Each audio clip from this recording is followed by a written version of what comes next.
Olá, boa tarde a todos. Sejam todos muito bem-vindos a mais um Conexão Literária, mais um sábado de muita literatura, celebrando o pensamento. Antes de nós chamarmos aqui os nossos convidados, nossos mediadores, eu tenho um recado simples aqui para vocês, um convite, sobretudo. Nós estamos com as inscrições do Festival de Música Online da Cidade das Artes abertas até o dia 6 de setembro. Então, todos vocês, acima de 18 anos, compositores, residentes na cidade do Rio de Janeiro, a sugestão que eu faço é que vocês visitem o site da Cidade das Artes, o cidadedasartes.rio, e confiram o nosso regulamento, para que vocês se inscrevam. Não há um número limite de músicas para serem inscritas, e qualquer dúvida que vocês tiverem, vocês podem mandar nas nossas redes sociais, além aqui do Facebook, né, vocês podem entrar em contato também pelo nosso Instagram e também pelo YouTube. E aproveitando aqui, já falando em YouTube, outra sugestão que eu faço é que vocês visitem nosso canal do YouTube, se inscrevam e cliquem no sininho para receberem todas as notificações e ficarem por dentro dessa programação, que é uma programação completa, né? A gente abarca desde literatura, dança, contações de história, enfim, são diversas lives, materiais diversos sobre arte, enfim. Bom, hoje, né, mais um sábado aqui, celebrando, sobretudo, a palavra, né? E, portanto, né, exaltando, assim, o principal fruto da palavra, né, o pensamento. Né? O Conexão Literária é um espaço de convergência de ideias, né? Onde tanto a palavra falada quanto a palavra escrita é a palavra estudada, lapidada, investigada. E essa pesquisa, essa viagem pelas engrenagens do pensamento, ao longo da história, sobretudo, hoje a gente vai falar muito sobre história também, é uma experimentação coletiva, é a nossa conexão literária. Portanto, é importante que vocês participem. O espaço é nosso, então fiquem à vontade para interagir conosco, interagir entre si, façam perguntas, complementações, enfim. O convidado de hoje é o Tiago Gomide, ele que é jornalista, historiador, mestre em bens culturais, história e política pela Fundação Getúlio Vargas. Atualmente, ele é assessor da Rio Filme e colunista no jornal O Dia e na History Channel Brasil. E hoje participam da nossa conversa o Adolfo Konder, né, nosso secretário municipal de Cultura, o Diego Alves, diretor executivo da Cidade das Artes, Renata Costa, gestora de livro e leitura da Secretaria Municipal de Cultura, Daniel Homem de Carvalho, ele que é advogado, professor de Direito, curador e um dos fundadores aqui do Conexão Literária. Tá bem? Tenham todos uma ótima live. Sejam muito, muito bem-vindos. Boa tarde, Adolfo. Boa tarde, Gui. Boa tarde, Daniel. Boa tarde, Diego. Bom, Gui. Renata. Boa tarde. Tenha uma ótima live. Boa tarde, Gui. Obrigada, boa tarde Gui. a todos. Boa tarde, gente. De novo aqui, é uma alegria, um prazer sempre estar com essa turma para falar sobre livro e leitura, palavra, e hoje muita história e folclore, né? Porque o nosso tema hoje com o convidado Tiago Gomide é o Câmara Cascudo, e com o tema Câmara Cascudo e o olhar sobre a rua. Câmara Cascudo, ele foi um historiador, antropólogo, advogado e jornalista brasileiro. Passou toda a sua vida em Natal, no Rio Grande do Norte, e dedicou-se ao estudo da cultura brasileira. Foi pesquisador das manifestações culturais e deixou uma extensa obra fortemente envolvendo folclore. Então, eu já vou começar essa rodada perguntando ao Tiago, falando muito sobre o dia de hoje, né? Esse é um dia especial e é bonito essa homenagem ao Câmara Cascudo, porque hoje, dia 22 de agosto, é o dia do folclore. E o Câmara Cascudo foi esse grande pesquisador das manifestações culturais, né, do Brasil. Tiago, assim, eu queria que você falasse um pouquinho como é que as obras do Câmara Cascudo fortaleceram o nosso folclore, o folclore do nosso país, que é um país de tamanho continental, né? Então são muitos Brasis dentro de um país só.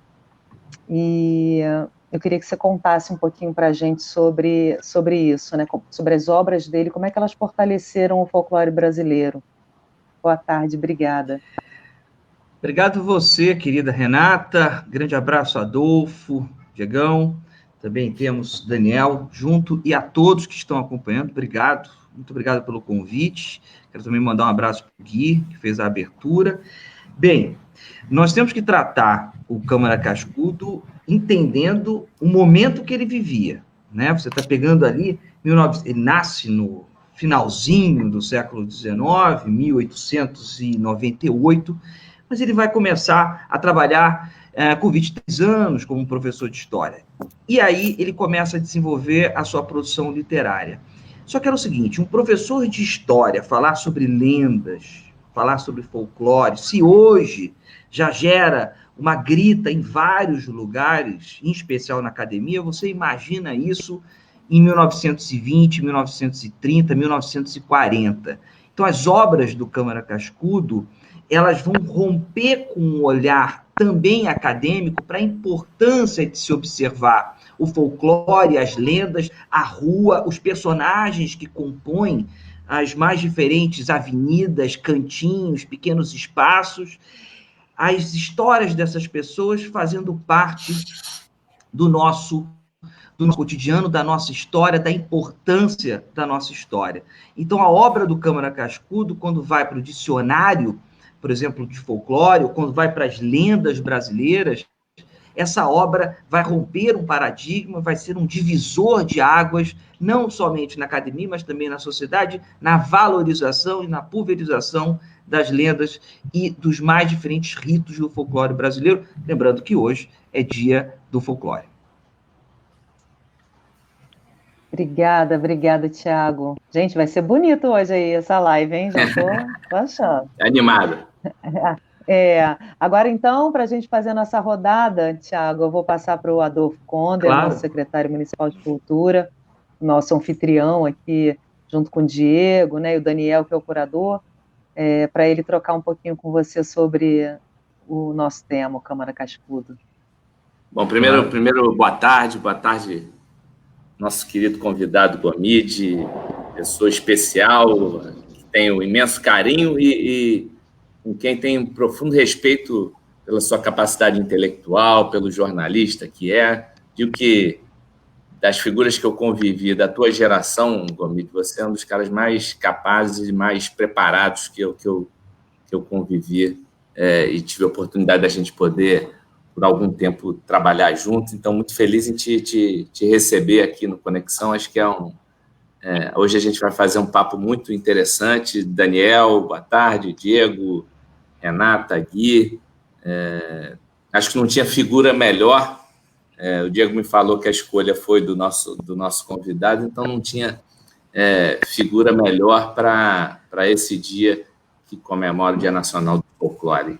E o Câmara Cascudo, e aí eu estava dando uma pesquisada, e enfim, antes da gente fazer a nossa live aqui, e aí ele falava que o folclore ia além das lendas, né? Quer dizer, que o folclore estava na forma de cumprimentar, na forma das pessoas se falarem, quer dizer, nos gestos, né? Ele falava muito disso, né? E como é que você vê isso, Gomide? Como é que na tua pesquisa e como conhecedor de Câmara Cascudo, como é que você vê essa fala dele, que o folclore vai além das lendas? Claro. Adolfo, vamos lá. Vamos também sair um pouquinho do Câmara Cascudo para trazer para a nossa realidade. E aí eu já começo uma provocação também. Eu ia entrar na minha realidade também, que eu ia fazer a nossa conexão aqui, eu e Daniel, a nossa conexão com o Rio Grande do Sul, né? Quer dizer, com o Tigrinho do Pastoreiro, e aí as lendas. Porque é exatamente isso. E aí eu já empurro também a bola para o Daniel, porque é o seguinte, Adolfo, o folclore, ele não para num livro. Ele não para aqui. Ele faz parte do que a gente significa e do que a gente ressignifica. Quando você escuta, por exemplo, uma lenda trazendo a Amazônia do Boto, você tem aquela leitura que foi feita pela sua avó, mas quando você vai contar a lenda, quando você vai contar algum signo do folclore, você vai contar também com as tuas cores. Portanto, é uma história viva. Ela não fica presa somente aos mesmos quadrados. Isso que é o interessante. Quando você se muda do Rio Grande do Sul para cá, você é carioca, mas a família em algum momento veio, ou você tem alguém que saiu do Rio Grande do Norte, que era o caso do Câmara Cascudo, para poder morar no Rio de Janeiro, para poder morar em São Paulo, você tem novos cruzamentos. São novas lendas também que vão sendo ressignificadas e feitas. Portanto, a lenda, o folclore, e aí eu estou falando especificamente do folclore, o folclore ele não fica restrito a uma região, apesar de se florescer muito em determinados lugares, porque você vai tendo as migrações e, com isso, as trocas contínuas. Os olhares das ruas são olhares vivos, são olhares vivos. Bacana, obrigada, Tiago.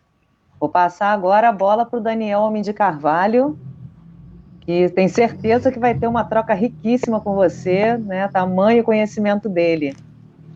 Daniel, querido. Bem, Adolfo, Diego, Renato, Tiago, um prazer enorme e uma alegria. E eu quero muito parabenizar o Tiago pela escolha, não só pelo dia, mas essa figura espetacular que é a Câmara Cascudo. E ele me lembra sempre uma expressão do Tolstói, né? Que diz assim: se queres ser universal, fala da tua aldeia. E ele realmente construiu, ao estudar o homem nordestino, o homem do sertão. Eu estou vendo atrás do Tiago a rede, ele fez um estudo sobre a rede, né? Se a rede era boa, ruim, se a rede tinha bem a saúde ou não. Então, ele é uma figura assim, extraordinária. E assim, eu acho assim, que ele foi um fenômeno, Tiago, voltando ao que você estava falando sobre a questão da universidade, a gente depois entra na história propriamente dele, mas a sociologia da década de 20, 30, ela permitia esse tipo de ensaio mais empírico. Ele observava a fala da empregada, a neta fala, não, eu falava com meu avô uma expressão que eu aprendi na escola, ele dizia, o que você está falando aí? E aí ele ia estudar e trazia a origem daquela fala. Então ele era um intelectual empírico, um sociólogo, um etnógrafo, um antropólogo, enfim, um observador, né? Você vai ver que depois, com a influência da USP, nenhuma sociologia foi permitida que não passasse pelos grandes sistemas sociológicos weberianos ou marxistas, né? O Câmara Cascudo, você não consegue defini-lo a partir desses grandes esquemões sociológicos, antropológicos. Então, era, de uma certa forma, não havia esse establishment acadêmico que se construiu a partir daquela expedição francesa à USP, né? Então, antes disso, ele foi possível ter essa alma livre, esse espírito livre. Mas, ao mesmo tempo, não vou esgotar o tema, mas só largar aqui a provocação, ao mesmo tempo, ele era um homem profundamente culto. Ele tinha uma cultura clássica, porque a história dele, ele era o filho único, mas a mãe tinha perdido 3 filhos de aquelas doenças que davam criança antigamente. Então ele era mimadíssimo, ele era criado em casa, fizeram uma biblioteca para ele na casa dele. Então a diversão dele em criança era ler. Ele leu tudo, o pai chegou a importar um equipamento americano para ler livros estrangeiros. Ele escrevia em francês, ele lia, enfim. Então, era um sujeito que, ao mesmo tempo, tinha uma sensibilidade imensa com o comportamento do homem simples, do homem da rua, do homem da sua aldeia. Ele era capaz de perceber aquilo no universo do mundo, porque ele via, olha, isso aqui eu vou encontrar numa tradição da Grécia Antiga, isso aqui é Roma, isso aqui, ou seja, é um fenômeno, assim, eu diria que ele é um fenômeno da natureza. Eu sou muito encantado com o Câmara Cascudo. Eu vou de novo te parabenizar, Tiago, por essa escolha. Imagina. Esse cara sumiu, né? Ele morreu em 86 e desapareceu do establishment, desapareceu do nosso radar intelectual. E precisa ser retomado mesmo, entendeu? Muito assim, intelectualmente, muito encantado com essa nossa conversa hoje, com essa homenagem a ele. A segunda parte dessa nossa live, né, que é Câmara Cascudo e esse olhar para a rua, Daniel, quando você traz a academia, isso aí também acontece com a imprensa. E aí eu vou trazer aqui para um dos balcões ao qual eu defendo meus parcos ordenados no final do mês. É o seguinte, a imprensa também se distanciou da rua. A imprensa, durante muito tempo, parou de escutar o que a rua promovia, o que a rua falava. No momento desse de pandemia, é curioso a gente estar falando isso, e muitos de nós estamos trancados ou estamos limitados nas nossas relações, a gente está valorizando mais ainda a rua, o que ela propicia para a gente. Quando você fala da academia, isso acontece até hoje, né? Você tem uma distância, e aí, enfim, o Gui já antecipou, eu sou formado em História, em jornalismo, mestre, dou aula em pós-graduação, em universidades, e eu vejo uma coisa que é real. Há uma distância também, e a gente tem que se inspirar no Câmara Cascudo para poder quebrar com isso, há uma distância da língua popular, daquilo que está sendo produzido nos mais diferentes campos. Ainda existe um preconceito gigantesco, a cultura vinda dos guetos que não estão dentro de um mainstream. Então, o Câmara Cascudo tem que ser trazido sempre a baile, pegando uma expressão bastante antiga, mas que vale a pena ser ressaltada, tem que ser trazido a baile também para promover quebras de paradigmas ainda nas instituições que estão muito, e nos pensamentos que ainda estão muito engessados. Então, a rua, que é a segunda parte frisada desse nosso título, é mais do que precisa e valorizada agora, ainda mais nesse momento de pandemia.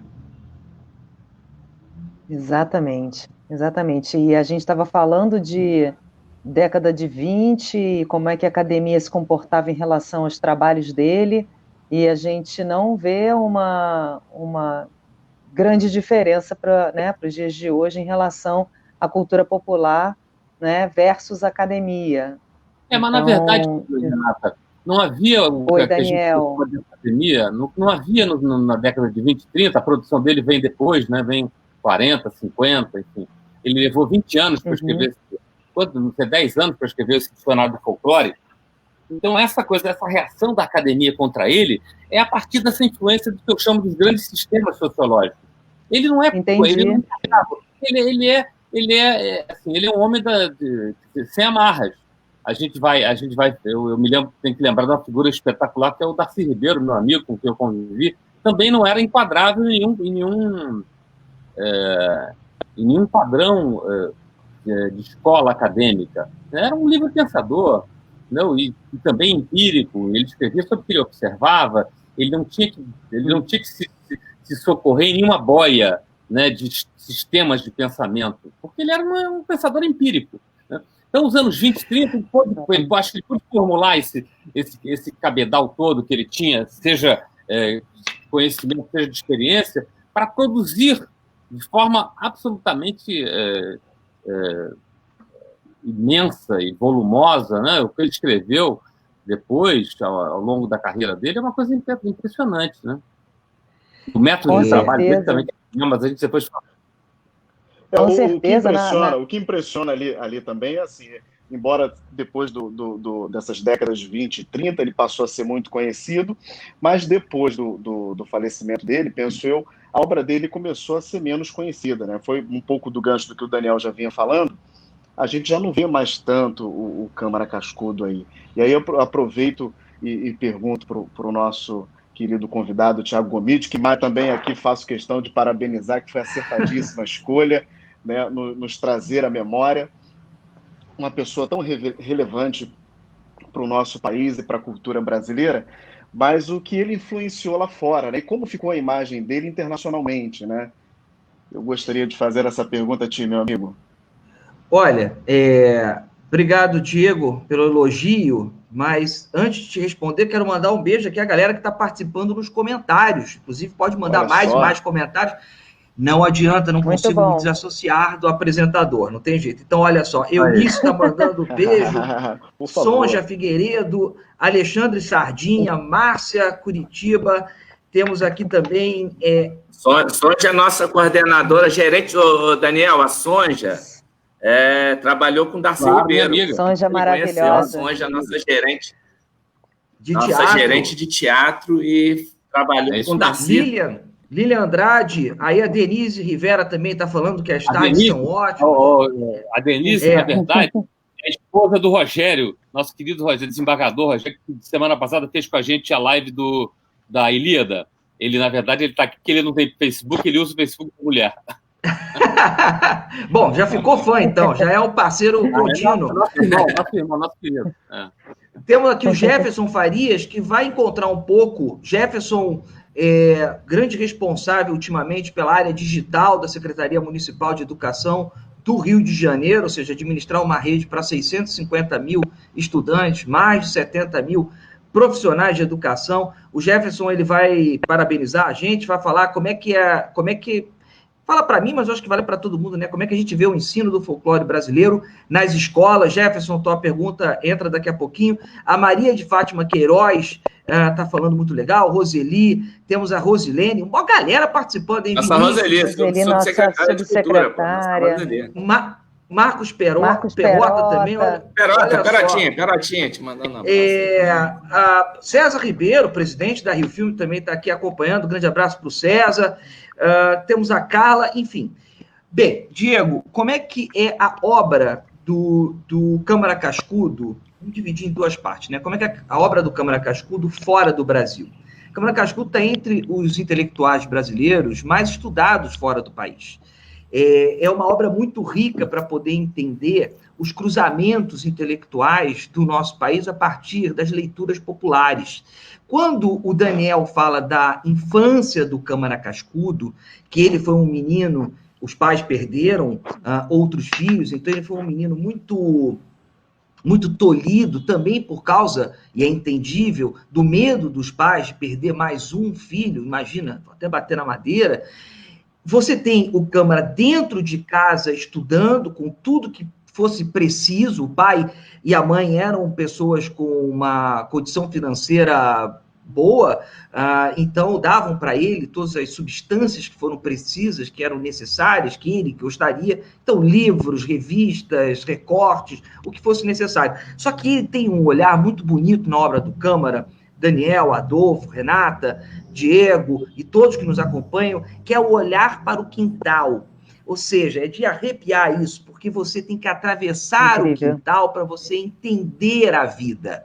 Você precisa estar totalmente abastecido com a sua inteligência, abastecido com seus conhecimentos literários, mas atravessar o quintal é fundamental para que você colha múltiplos olhares. Então, quando ele tem um contato com as rendeiras, quando ele tem um contato com os pescadores, ele brincava muito que ele era um grande pescador, que ele era o maior pescador do Rio Grande do Norte. Quando ele tem um contato com as pessoas que trafegam nas ruas no dia a dia, quando ele vai para a noite, um grande boêmio, e aí ele vai se auto-titular como uma pessoa que entende toda aquela movimentação perspicaz da noite do Nordeste.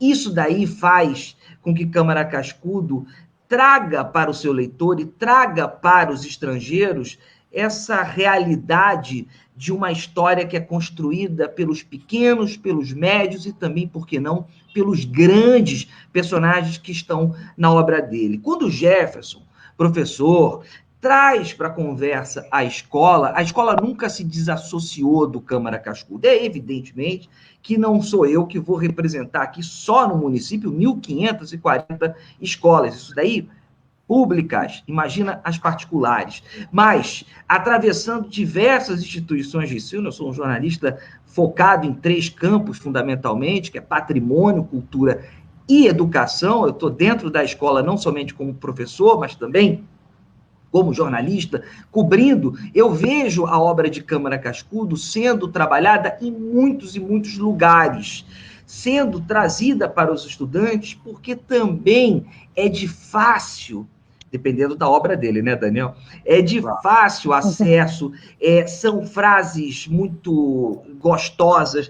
Eu vou indicar a você que é professora, está acompanhando a gente aqui.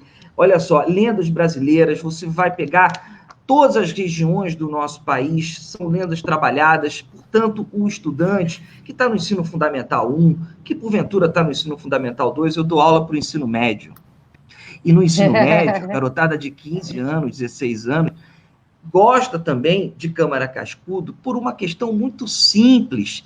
Ele fala a língua de todos, e você pode ser simples. O simples é sofisticado na obra de Câmara Cascudo. Ô, Tiago, voltando agora para nossa segunda rodada, vocês estavam falando, o Diego trouxe a questão da obra, né, do Câmara Cascudo, dos seus livros, e de como é que isso impactava lá fora, e a gente tem hoje, né, ele vivia num paraíso, né, Natal é um lugar belíssimo, e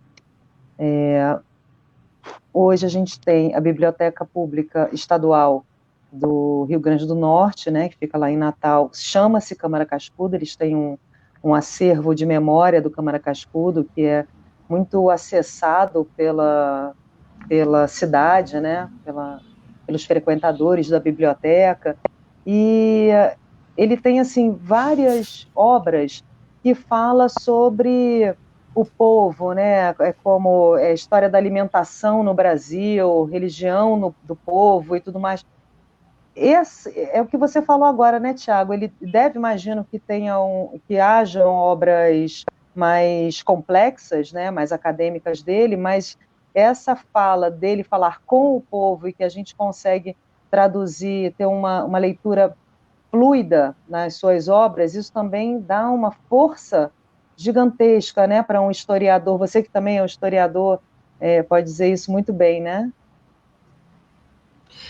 Olha, Renata, nós dois sabemos, e Adolfo, Daniel, Diego e muitos que estão acompanhando, acredito que todos, da força da palavra. Eu sou muito a favor, tanto na minha coluna no Jornal O Dia, como na minha coluna no History Channel, como na vida, em qualquer canto onde eu esteja, eu acredito que a simplicidade é o método mais eficaz de contato. É o método mais eficaz de contato. E não significa a simplicidade você não ser erudito, em hipótese alguma. Falar que Villa-Lobos não era erudito é um absurdo. E ele era muito simples. O mesmo acontece para Tom, para Vinícius, para Adoniran Barbosa. Estou falando aqui de Flaners, da música, já que vai ter um festival agora da música, também estimula aos músicos a entenderem a rua e traduzirem para as suas composições de maneira simples e direta. Portanto, a obra do Câmara, quando você vai para o livro, ou você vai até mesmo para as entrevistas que ele deu, ou para, enfim, artigos, reportagens, é de uma maneira muito simples. Mas o Daniel pode contar um pouco, eu sei que ele gosta dessa parte, o Daniel é um estudioso de Dante, um estudioso da literatura italiana. Então, eu queria que o Daniel, vou jogar essa bola para ele, o Daniel falasse um pouquinho sobre a relação de Câmara Cascudo com Dante, com a obra de Dante. Gente, que beleza, hein? Devolveu, hein, Daniel? Não, eu acho que primeiro... O Gomide não perde, mas jornalista, ele inverte a pauta e joga a gente para o outro lado da mesa, pô. Exatamente. Eu vou adotar o método brisolista. Eu vou adotar o método brisolista e responder o que eu quero, né? É lógico. Não, Gomide. Primeiro, tudo é importante, assim, que a gente tem que ter em vista, em mente também, que o folclore para o Câmara Cascudo é uma forma de definição, de afirmação da nacionalidade brasileira. Ele, ao fazer o elogio, ao exemplo do Gilberto Freire, né, o elogio da miscigenação, de buscar a raiz desse novo povo que foi criado, né? Nós que somos, na verdade, nesse novo mundo, todos exilados, né, tirando os índios, né, viemos todos de além-mar, criamos uma outra cidadania, não é? E o Câmara Cascudo ele foi realmente um dos pais fundadores da nossa nacionalidade, da identificação da nossa nacionalidade. Então, ao olhar o fenômeno do folclore, o fenômeno de uma expressão popular, ele é capaz de perceber de onde nós viemos e quem nós nos tornamos enquanto povo, enquanto nação. Isso é de uma importância para a nossa compreensão do mundo, de nós mesmos, que realmente a gente precisa reconhecer o Câmara Cascudo como realmente um dos nossos pais fundadores. Em relação ao Dante, é porque, como eu disse, ele tinha uma cultura extremamente erudita, Ele leu tudo, o que uma pessoa pode ler. Ele foi professor, estudou durante 60 anos, sei lá quanto tempo ele leu e escreveu. E ele tem um texto exatamente sobre Dante na cultura popular. Ele olhava uma expressão popular, uma forma da pessoa se sentar, falar, comer, e ele dizia, não, peraí, isso aqui eu li em Dante, eu li na comédia. Essa expressão está na comédia, né? Eu já até encomendei esse livro, né? Que é um livro que não é fácil, já mandei pesquisar para trazer. Ele era capaz de perceber que no ato mais simples do homem comum podia estar o reflexo do homem comum que deve ter sido Dante, que deve ter sido Homero, que deve ter sido um dos grandes da literatura, do pensamento. Ele era capaz de ele não fazer, a parte de ser um homem erudito, ele não fazia hierarquia entre a cultura. Ele não gostava da distinção entre cultura popular e cultura erudita. Cultura era cultura, não é? Era com a apreensão da realidade e a capacidade de verbalizar, de se expressar. Então, para ele não havia hierarquia. Ele consumia as duas com a mesma hierarquia, dava a ambas a mesma importância e as produzia, né? Era capaz de produzir e realizar intelectualmente a partir dessas fontes que ele tinha, de um lado e do outro, e que um pé no popular, um pé na história, um pé na cultura, um pé na tradição histórica. Então, por aí é a erudição dele, né? E a erudição com proveito para a nossa afirmação de nacionalidade, que é muito bacana no mundo hoje, que todo mundo quer ter sua identidade, né? A gente esquece que a gente é brasileiro, que a gente tem um liame cultural muito próximo, independente nós somos mais africanos, mais índios, mais europeus, mas nós temos um liame cultural, e esse liame cultural foi nos afirmado, foi nos definido é uma expressão forte, mas foi nos delineado pela obra de Câmara Cascudo. Gente, Renato, deu uma travadinha, aula, né? É uma aula. Ô, Gomide, Fala. eu queria ir um pouco para o momento atual, e, óbvio, remetendo à Câmara Cascudo. Eu e você, que eu sei que a gente gosta de observar as pessoas, enfim, a gente, nas nossas conversas, os personagens da vida real, que são figuras folclóricas mesmo, e cada um com seus trejeitos e gestos e tudo um pouco do que o Câmara Cascudo falava e estudava. E essa semana eu e o Diego, a gente teve um bate-papo numa live nossa da Cidade das Artes, que acontece às quartas-feiras, com o André Costa, que é o cônsul da Suécia, um cara da cultura também, e a gente falava um pouco dessa coisa da cultura meio que globalizada e quase tudo igual. E aí eu falava para ele, assim, às vezes me incomoda quando eu vou a Canela, lá no Rio Grande do Sul, e vejo a música Gaudéria ficando cada vez mais distante e todo mundo ouvindo a mesma música. É óbvio que esse é um processo meio que é difícil da gente paralisar, né? Dessa coisa das pessoas se vestirem igual, de ouvirem as mesmas músicas, né? Da juventude ficar um pouco igual em todo canto do Brasil, e essa coisa das lendas, do nosso folclore. Eu que trabalhei em São Gonçalo, quer dizer, a cada ano que passava, a folia de reis menor, essas expressões populares menores, e óbvio, a minha preocupação, e aí você como um cara também da educação, que, enfim, teve na Multirio também, a Multirio tinha essa abordagem, trabalhava muito na parte de animação com as figuras folclóricas, do folclore, algumas delas estudadas por Câmara Cascudo. Como é que a gente, nesse processo acelerado de uma certa globalização da cultura, como é que a gente preserva o nosso folclore, essas lendas e essas figuras de Câmara Cascudo? Como é que eu preservo o menino que ainda, com orgulho, anda de bombacha lá no Rio Grande do Sul, mas cada vez menos anda de bombacha no Rio Grande do Sul e acaba usando mais a camisa do Barcelona, do Real Madrid? Nada contra, é óbvio, usar. Meu filho também usa, mas como é que a gente preserva a nossa história, as nossas lendas. O lobisomem lá do Câmara Cascudo, que diz a lenda, não sei se é verdade, você como estudioso vai poder falar, que ele quase foi expulso como diretor da escola quando foi ensinar lobisomem. Enfim, como é que a gente preserva isso dentro da nossa educação? Posso pegar uma carona aqui? Se a gente olhar, por exemplo, essas festas, essas folias, o próprio carnaval, a gente tem que entender o seguinte: a globalização, na verdade, o que a gente vê hoje, que a gente chama de globalização, é, na verdade, um fenômeno histórico da humanidade que foi potencializada pela tecnologia. E uma das coisas que o Câmara Cascudo fazia. Então, por exemplo, Dante, ele fala assim, o céu do sertanejo é igual ao céu de Dante, por exemplo, né? Então, não há cultura que não sofra uma influência de outras culturas. As culturas que se fecharam morreram na história da humanidade, né? Por que o latim acabou? Ou seja, as culturas que se fecham, elas tendem a... Porque, obviamente, o tempo passa e as pessoas morrem. Então, quem não miscigena, quem não troca com outra cultura os seus hábitos, seus costumes, quem não interage com outras sociedades, isso vale para a sociedade antiga, vale para hoje. Hoje está potencializado, como a Adolfo falou, com a música, porque a internet facilita tudo. Mas não há cultura que não interaja com a outra.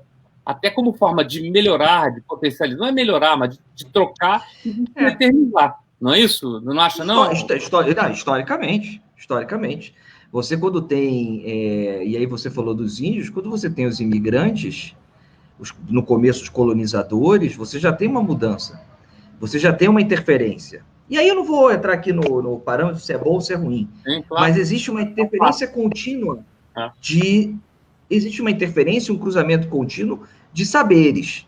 Isso daí também tem que ser trabalhado, sabe, Adolfo?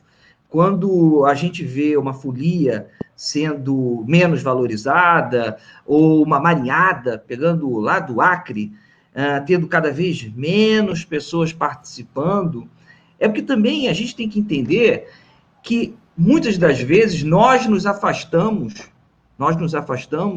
desses ritos populares.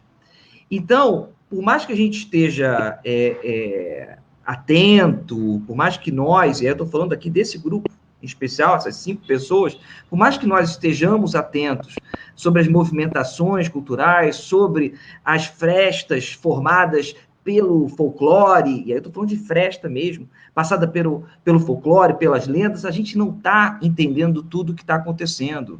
E aí a rua, mais uma vez, é importante, porque essas resistências, elas estão, sim, claro, rolando em diversos lugares do Rio de Janeiro, em diversos lugares do Brasil, sendo ressignificadas. Talvez a Folia de Reis, como a gente conhecia na década de 1980, ela não vai mais acontecer, porque ela vai ganhar uma ressignificação. Isso, se é bom ou se é ruim, é um debate intenso. Entretanto, a gente também tem que entender, como eu falei lá no começo, que as lendas e os folclores, eles vão ganhando novos capítulos, novas cores. Importante nós, como homens da cultura, você como secretário municipal de cultura, da cidade mais importante quando esse termo vem à conversa, é propiciar, é estimular, é trazer para dentro aquelas pessoas que estão lutando, que estão trabalhando com folclore. E certamente... Um ponto interessante também que acontece hoje, que acho que é bem atípico, né? É porque a cultura ela depende de hábitos, né? Só que, no entanto, os nossos hábitos dessa vez foram interrompidos por uma pandemia, né? Como enfim, a festa de São João, a grande festa de São João que não aconteceu, o carnaval do ano que vem que está ameaçado, enfim, diversas coisas que são essenciais para a gente manter os hábitos, eles foram interrompidos pela pandemia, né?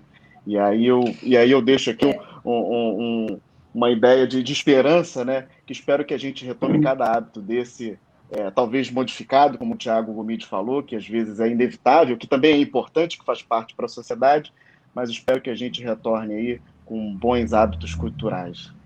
Mas você sabe de uma coisa, desculpa Diego, mas tem, Adolfo, eu falei da questão de homens da cultura, mas também tem uma questão da educação que é importante, né? A gente tem que estimular professores e professoras e não forçar.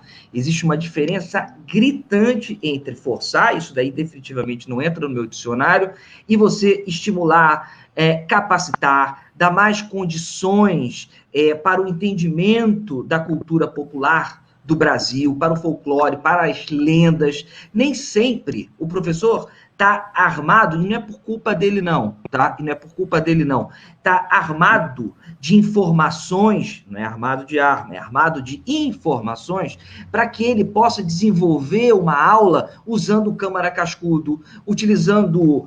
Vou pegar aqui um cara do Acre, estou, enfim, sempre muito apaixonado pela história do Acre, um poeta chamado Juvenal Antunes, o Anjo Devasso, era um homem ligado também à rua, aos olhares menos pudicos, vamos dizer assim, da sociedade acreana do começo da década de 1940 até mais ou menos 1960, dá condições para que os professores trabalhem com esses personagens, adaptando, levando, propiciando novos olhares sobre as obras deles. E aí a gente vai trazer escolas de formação para dentro da conversa, a gente vai trazer as nossas universidades de pedagogia para dentro do baile, a gente vai trazer também os cursos livres que poderiam ser patrocinados pelas secretarias municipais de ensino, pela secretaria estadual, não somente do Rio de Janeiro, mas de todo o nosso país, para que a gente também dê aos professores a possibilidade deles entenderem cada vez mais Câmara Cascudo, outros formadores do folclore, das lendas do Brasil, para ser utilizado em sala de aula. Sim, sim. Gente, desculpa, Daniel. Não, porque eu estou aqui ouvindo vocês e olhando o relógio. A gente vai fazer a última rodada. E aí... Começou? Pois é, menino, mas foi muito rápido. Mas é porque também na próxima rodada a gente leva mais meia hora, né, Daniel? Porque antes de passar a bola de volta para vocês, homens e mulheres da cultura, Tiago.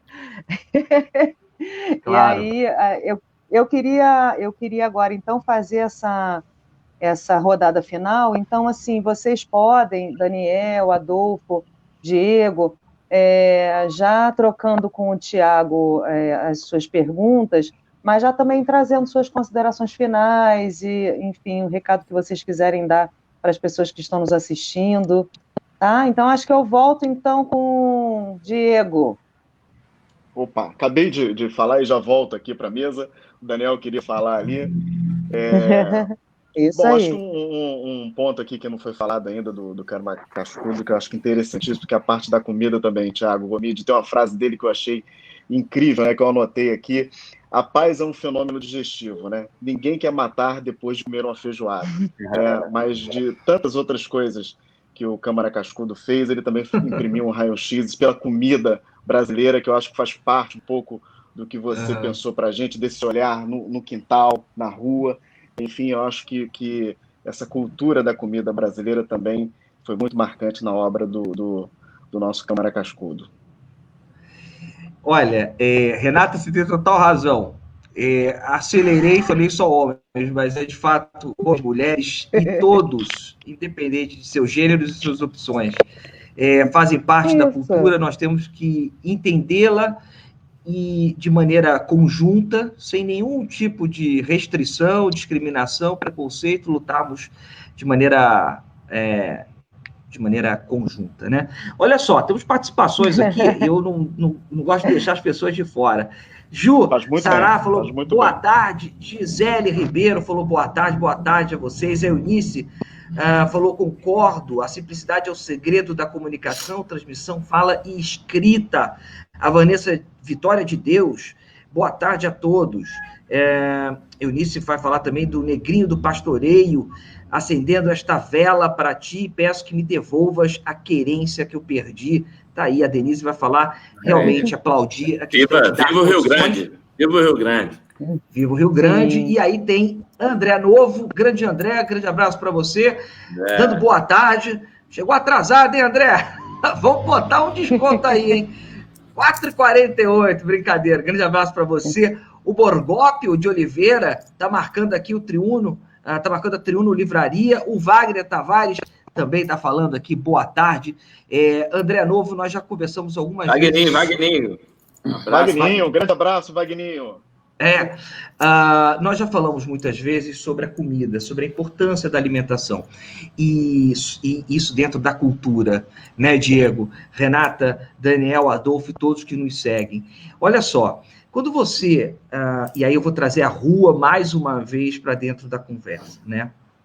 Quando você vai pegar a história brasileira, como Câmara Cascudo também já se propiciou a escrever, pode ser contada através da nossa alimentação, através daquilo que a gente cria.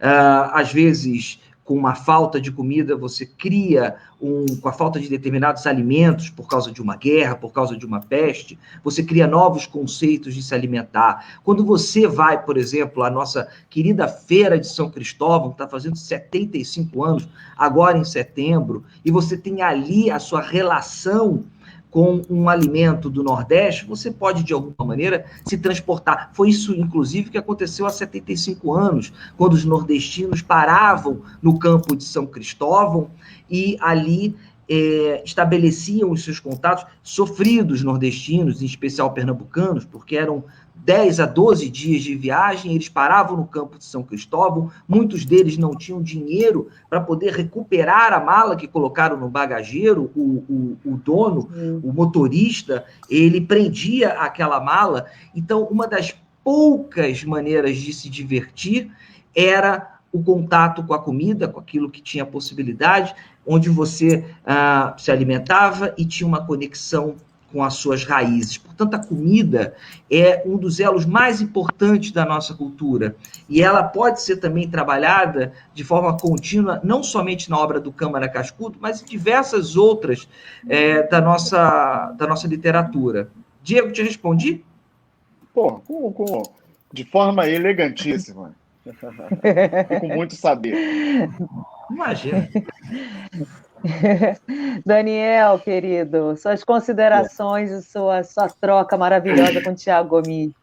Eu fiquei me lembrando, Tiago, você falando da Feira Nordestina, uma expressão, um conceito, uma ideia do Câmara Cascudo, da capacidade de adaptação do povo brasileiro. E por que a gente sempre supera as vicissitudes, né?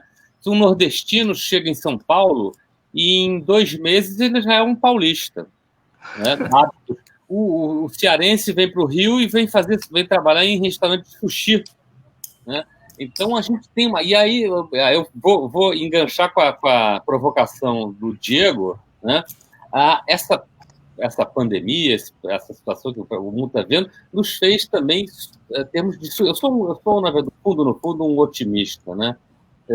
A tecnologia e a capacidade de imaginação nos fez superar uma porção de problemas. Eu nunca li tanto, nunca tive tempo para ler tanto como nessa pandemia. Eu li muito, eu li muito, muito.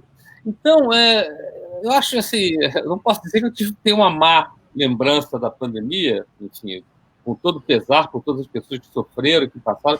Obviamente, o nosso coração é generoso, tem que ser. Mas assim, a gente teve a capacidade de se adaptar, seja a questão econômica, o Brasil já está retomando o emprego. Né?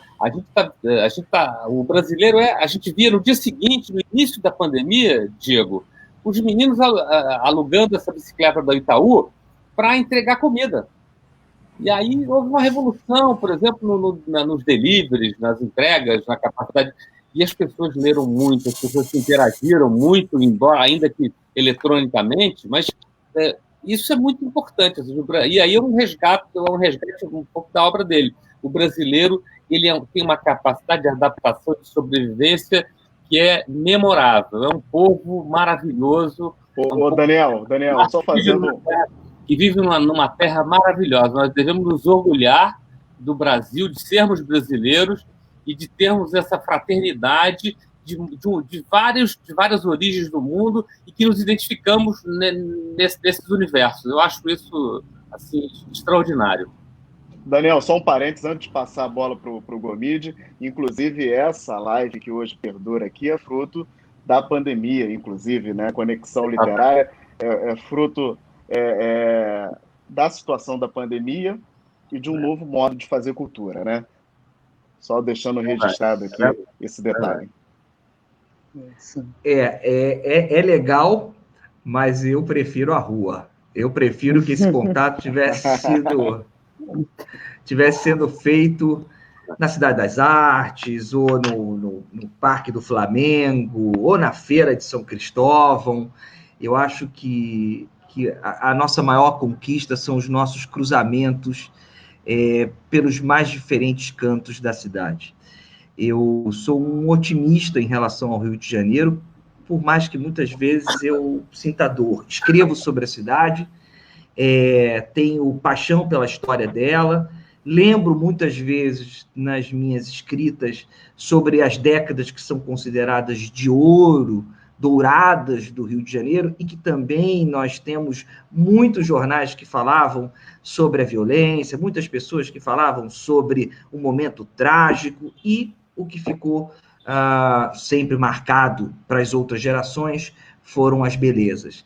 Então, hoje, nós estamos vivendo esse momento de pandemia, um momento trágico, sobre diferentes aspectos, a gente está realmente se reinventando, mas lembrando que nós temos as condições para nos reinventarmos. Nem todo mundo consegue se reinventar, por isso nós temos que dar o apoio e também observar e ajudar aqueles que porventura precisam, seja como Estado, seja como cidadãos. Essa é a minha posição como jornalista, como historiador e também como uma pessoa que faz parte de uma cidade muito intrínseca, confusa, mas maravilhosa. E olha só, na biblioteca do Daniel, se ele virar um pouquinho, tem um livro chamado O Rei da Roleta. É só ele virar ali. O Rei da Roleta fala sobre Joaquim Rola. E eu acho que o Joaquim Rola é uma grande figura para entender Câmara Cascudo.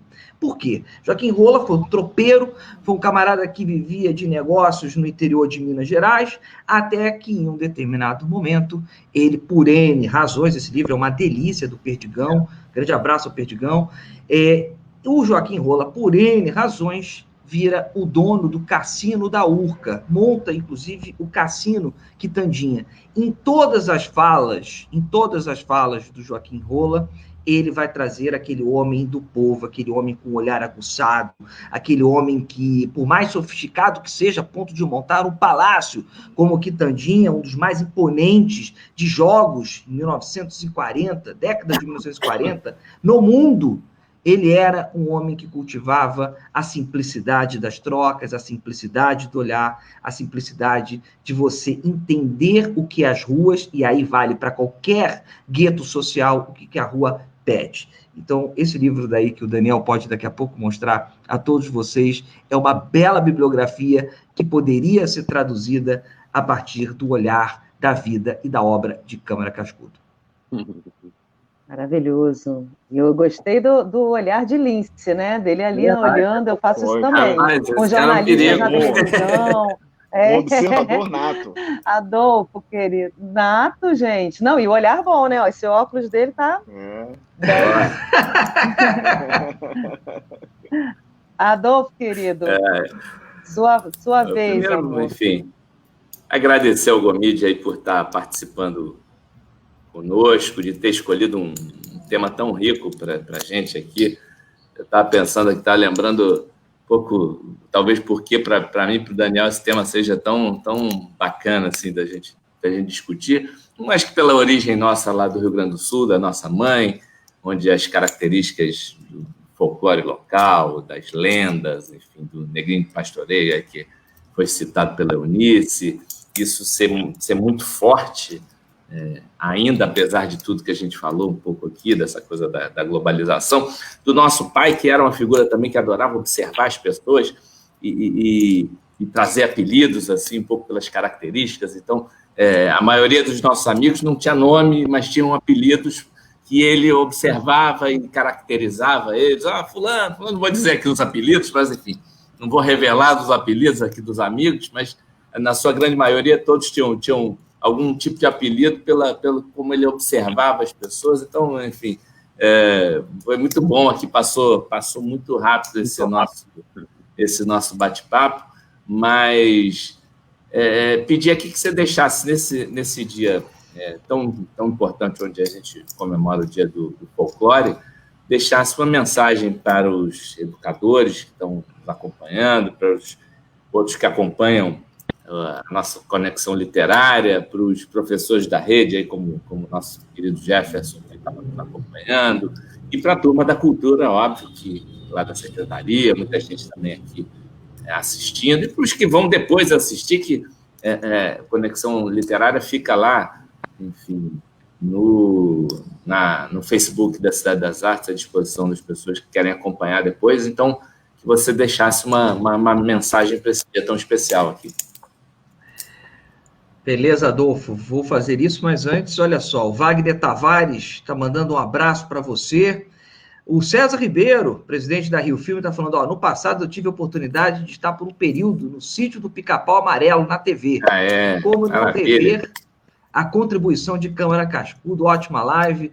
César, um estudioso também da cultura do Brasil, um homem do audiovisual. Grande abraço para você, prazer estar caminhando. Abraço, César, também. Kátia Morena, boa tarde a todos, em especial Adolfo Conde, parabéns por mais uma live maravilhosa. E a Eunice, para terminar aqui os comentários, diz parabéns, Cidade das Artes, pelas maravilhosas lives. Adolfo, Daniel, Diego, Renata, César e todos que nos acompanham, eu tenho uma caminhada intensa na educação, sou um apaixonado por esse tema, sou um apaixonado pela literatura, dou aula numa pós-graduação de literatura infantil e juvenil, isso da Cândido Mendes. Para mim, falar sobre livro, falar sobre Câmara Cascudo e também trazer, porventura, e sem conseguir, sem conseguir, aí a Renata vai até rir, esconder o brilho dos meus olhos através... apesar desses óculos verdes aqui que me orneiam, eu diria para todos os professores, professoras, profissionais, outros profissionais de educação, porque quando nós falamos de educação, a gente tem que interagir com toda a comunidade, com todos que compõem uma comunidade escolar, seja faxineiros, sejam pessoas da limpeza, pessoas merendeiras, mas quem, enfim, tem porteiros, inspetores, diretores, coordenadores pedagógicos, pessoal da sala de leitura, pessoal querida da sala de leitura. Olha só, nós temos uma grande possibilidade, Adolfo, respondendo a sua pergunta, de trabalharmos a literatura de Câmara Cascudo, a literatura do folclore, dentro desses espaços extremamente lúdicos na escola. Às vezes, por uma questão de facilidade, eu entendo, e aqui não existe nenhum tipo de repreensão, a gente acaba pegando obras que estejam no radar dos nossos estudantes, para você também ter aquele contato mais fluido. Só que eu sempre sou um estimulador para que nós, educadores, a gente também oferte, é nossa missão, é nosso objetivo, ofertar aos nossos estudantes, independente da idade deles, tá? Estou falando para a galera de escola, mas serve para a galera também de universidade e de pós-graduação, ou até mesmo mestrado, doutorado, enfim, cursos livres, para que a gente oferte aos nossos estudantes aquilo que saia do denominador comum tão tradicional para eles. Portanto, o que eu estimulo a todos vocês é que utilize as obras de Câmara Cascudo, que pegue uma de suas 200 obras e trabalhe com esses estudantes. Eu dou uma dica especial, que é esse livro chamado Lendas Brasileiras. Se você for do Nordeste, do Norte, aqui do Sudeste, do Sul, onde Adolfo e Daniel ou foram criados, ou vocês nasceram no Rio Grande do Sul, vocês são do Rio de Janeiro vocês são do Rio de Janeiro, mas tem a origem no Sul. Sim. Você pode trabalhar... Nossa mãe nasceu em Canela e a família do nosso pai é de Itajaí. Ou no Centro-Oeste também, não posso esquecer dessa região. Você consegue trabalhar nesse livro daqui. Mas a gente tem um avô baiano, né? Tem um avô baiano também? Então é uma mistureba. É música do Chico Buarque, né? O meu pai era paulista. Exatamente meu avô o que eu ia falar. O meu bisavô mineiro, o meu tataravô baiano. Nossa, foi a primeira coisa que eu pensei. E olha, para, enfim, Tataravô chegar baiano. nesse finalzinho, eu quero agradecer, imagino que a Renata já está contando aí os ponteiros. Durante muito tempo fui apresentador, no History ainda apresento, portanto sei a dor que é chegar no final e o entrevistado não parar de falar. Olha, um beijo imenso a todos vocês, obrigado pelo convite, muito obrigado. Câmara Cascudo foi aqui atravessado sobre diferentes perspectivas. A rua é o lugar do encontro, é a praça que faz, como o João do Rio falava, é o lugar do encontro. Portanto, fica aqui o convite para que todos, depois dessa pandemia, aproveitem a rua e valorizem cada vez mais o que nela é fortificado. Um beijo gigantesco, Renata, Adolfo, Daniel, Diego, César, que está acompanhando a gente aqui, presidente da Rio Filme. Um grande beijo a todos, contem comigo, não somente na Rio Filme, mas também no jornal O Dia, onde eu tenho coluna, e no History, ou no Tá na História, enfim, na rua. Tchau. Valeu, Gomide. Muito obrigada. Abraço. Muito obrigada, Tiago Muito Gomide. bom. Tchau, gente. Obrigada, Obrigado, gente. hein? Mais uma tarde maravilhosa. A gente fecha essa live com duas frases que o Daniel e o Tiago Gomide trouxeram, né? E eu acho que vai ficar assim na mente das pessoas que estão assistindo a gente hoje por um tempo, que é o vamos olhar para o quintal, né? O olhar para o quintal do Câmara Cascudo, e a frase que conversa 100% com ela, que o Daniel trouxe também para a gente: se queres ser universal, olhe para a sua aldeia. É isso, é o olhar para a rua, o olhar para o quintal, o olhar para o outro sempre. Né? Muito obrigada, secretário Adolfo Conder, pelo convite para estar com vocês aqui mais um sábado. Diego, querido diretor da Cidade das Artes, muito obrigado. Daniel, eu sempre tenho a impressão de que eu saio sempre de uma grande aula quando estou com você. E, Tiago, um beijo grande. Você foi incrível trazendo esse tema hoje, dia 22 de agosto, dia do folclore. E agora eu acho que o Gui volta para a gente poder se despedir. E a gente deixa aqui um beijo para todo mundo. Beijo, beijo. Boa tarde para todo mundo, gente.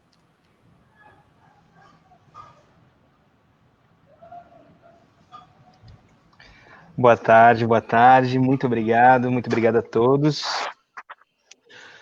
Reunidos mais uma vez aqui, com esse bate-papo que nos ajudou, sobretudo, a atravessar nossos quintais, adicionar cores, sabores, capítulos, né, à nossa leitura de mundo, as nossas ruas, enfim. Eu reitero aqui o convite para que vocês confiram todas as nossas redes sociais. Além do Facebook aqui, nós estamos fazendo lives também no nosso Instagram, temos uma programação completa, tanto no feed quanto nos stories, no nosso IGTV. No YouTube também, vocês podem se inscrever, clicar nos sininhos para conferir toda a nossa programação. E hoje, né, especialmente aqui na sala de leitura, também faço convite para que vocês fiquem atentos a esse nosso retorno, que sim, estamos com uma programação, já temos nosso Sushi das Artes, nosso Drive-In das Artes também funcionando, não só com cinema, mas também com uma linha de shows e de concertos também. Então, eu desejo a todos vocês um ótimo final de semana e até a próxima live. Tchau, tchau!